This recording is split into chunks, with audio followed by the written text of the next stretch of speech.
V zavodu se sicer pospešeno pripravljajo na spoštovanje pogoja PCT njihovih zaposlenih, pojasnjuje vodstvo. Trenutno je v bolnišnici 68% zaščitenost zaposlenih. Seveda bi si želeli več. S tem tednom smo tudi omejili same obiske in ponovno prihajamo na to obdobje epidemije, epidemioloških ukrepov. Tudi pri obiskovalcih ne gre brez pogoja PCT. Mi smo tukaj zdaj, da ukrepamo takrat, ko je situaciji primerno, kako. Ja, z neizmerno veliko požrtvovalnostjo in seveda dobro organizacijo dela. Bi pa v tem momentu zagotovo z veseljem takoj zaposlimo dodatnih 50 medicinskih sester. Na morebitno zaostrovanje razmer so se sorazmerno dobro pripravili, zagotavlja vodstvo.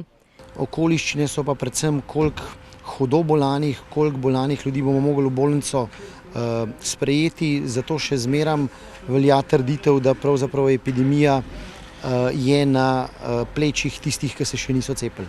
Vsekakor je, tudi sodeč po številkah o cepljenju, Slovenija razklana glede stališč o COVID-19.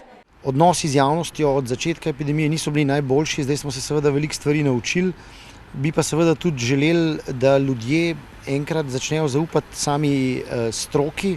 Kakšna jesen nas torej čaka? Ja, mislim, da se bo poslabšalo zdaj. Kako se bomo mi, državljani, sploh lahko dokopali do našega zdravnika, ki ga nikjer nobenega ni. Čakam pa že 14 dni za napotnico. Jaz se sama sebe čuvam, vsak se mora sam sebe. Potem bomo pa videli. PCT pogoj bo čisto dosti.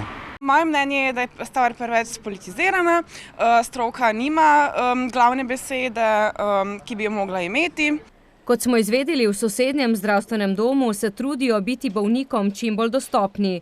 Od srede naprej. Hitra antigenska testiranja iz lokacije Kulturnega centra Janeza Trdine začasno selimo v prostore zdravstvenega doma na spodnji strani v šotoru. Termini praktično ostajajo enaki, ponedeljek, sreda, petek. Ob torkih pa bodo testirali v Šentjerneju. Polno cepljenih v novomeški zdravstveni regiji je dobrih 40% ljudi. Cepljenje izvajamo vsaj 2 do 3-krat tedensko.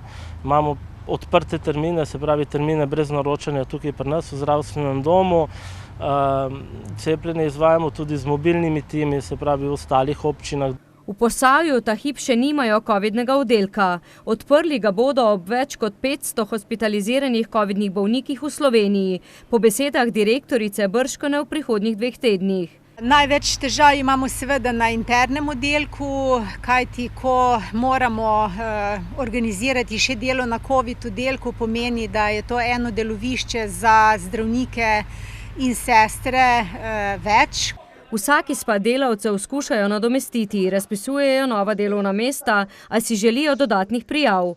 Zaenkrat program še izvajajo v skladu z načrtom. Prvi teden v septembru beležimo že 8 obiskov covid bolnikov, ki so potrebovali pomoč.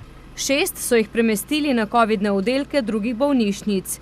Hribarjeva pa upa, da bo takšnih obiskov urgentnega centra čim manj, zato Posavce poziva k cepljenju.